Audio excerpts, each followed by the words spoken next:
James Bond. James Bond.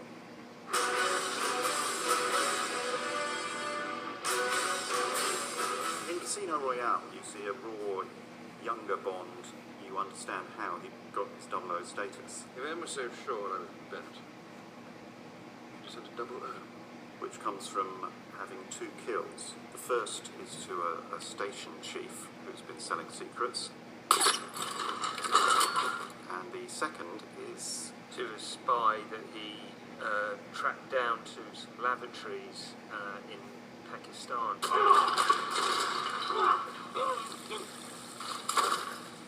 The thing that you see in the running sequence of Madagascar is that Bond is someone who is not polished, but he's very energetic and won't stay down when he's beaten down. He's not as good as the guy he's chasing, but he doesn't let that stop him. I think that establishes the younger Bond as a much more physical, explosive force.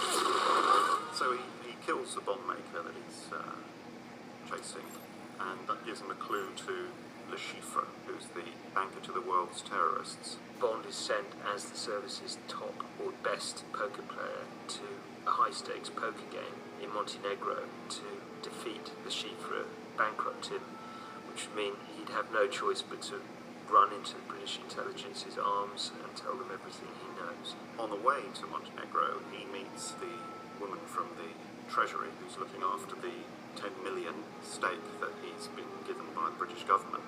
They have quite a spiky relationship to begin with. Am I going to have a problem with you, Bond? No, don't worry. You're not my type. Smart. Single. He doesn't form lasting relationships. His attitude is, I could die at any moment. I'm going to enjoy life, but I'm not going to make myself vulnerable. And I think that is informed by the fact that he is an orphan. One of the changes that we made from the novel of Casino Royale was to make Vesper an orphan as well. That, I think, really made him connect with her. During the game, Le Chiffre tries to kill Bond by poisoning him, and it's Vesper who saves him. And they're getting closer as the game progresses. And Bond then goes on to win. The organisation behind Le Chiffre have had enough of him. Tell them I'll get the money. Money is as valuable to our organization as knowing who to trust. She's in love with him, he's in love with her, and he decides that he'll give it all up for her. They are sunning themselves and sailing, and they sail into Venice. He comes to realise that she has betrayed him. Mr. Mendel, I'm having trouble accessing the funds in my account. It appears the funds are being withdrawn as we speak. So he goes racing off to get her, and it ends in a shootout in a sinking house with Vesper committing suicide, Sorry, Jim. allowing herself to drown because she feels so much guilt for having betrayed him. Bond learns from M that she was doing this because she had no choice. If you do need time. Why should I need more time? Job's done. The picture's dead. He's saying, there will be no more. I will never let myself be open again. I now understand what other people have, which I never did before, so I will protect it. I will fight for it, but I have to deny it to myself. So that is the emotional journey, in Casino Royale.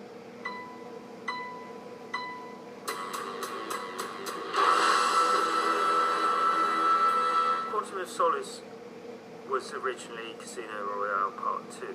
Starts just a few minutes after the end of Casino Royale. The story essentially is that We introduced 10 bills into the chief's money laundering operation. some of it has turned up in These bills from the same series as Mitchell's were just scanned at a bank in Port-au-Prince, Haiti. and Bond is sent to investigate that.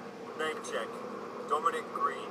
Largest hit, Dominic Green, CEO of Green Planet. It's a utility company, but Green's been doing a lot of philanthropic work, buying up large tracts of land for ecological preserves. Dominic Green is having a meeting with Felix Leiter and a CIA chief, and it's clear that the CIA are doing business with Dominic Green. But Dominic Green, we are to learn in the next few moments when he gets to this open-air opera on a lake in in Austria, is a member of Quantum, and we realise that Quantum was behind Le Chiffre and behind Dominic Green. So Bond is on the case. At the opera, Bond ends up killing a man, but he's a bodyguard to a British government minister. It appears Bond shot Haynes' bodyguard and threw him off a roof. M is quite cross with him about this. Restrict Bond's movements. Cancel his cards. Put an alert on his passports, all of them. I want to know everything we don't know about Haynes. Guy Haynes, ergo, is part of Quantum. So it goes up very high. Bond visits a character called Mathis. What do you want? I want to apologise. Mathis doesn't like Bond very much because he got him fired. But he does agree to help Bond, and together they go to Bolivia. Green has had the girl killed, British intelligence girl. Mr. Bond, my name's Fields. I'm from the consulate. Of course you are. My orders are to turn you around and put you on the first plane back to London. She is drowned in oil and laid on the bed. Like Jill Masterson and Goldfinger. You've been invited to a party. Bond goes along, gate crashes it, runs into Camille. And then they end up You're going to show me Dominic Green's Tierra project.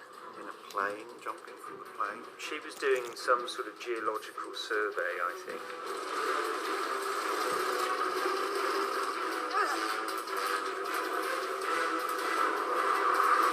And then they're in a cave, Green isn't after the oil. He wants the water. and is actually the basis of Green's evil plan. He's going to install this dictator in return for the water rights. The climax of the film is Bond helping Camille to kill that dictator. So the position at the end of Quantum of Solace is that Bond has worked through his demons as regards Vesper, and he has uncovered this organisation called Quantum.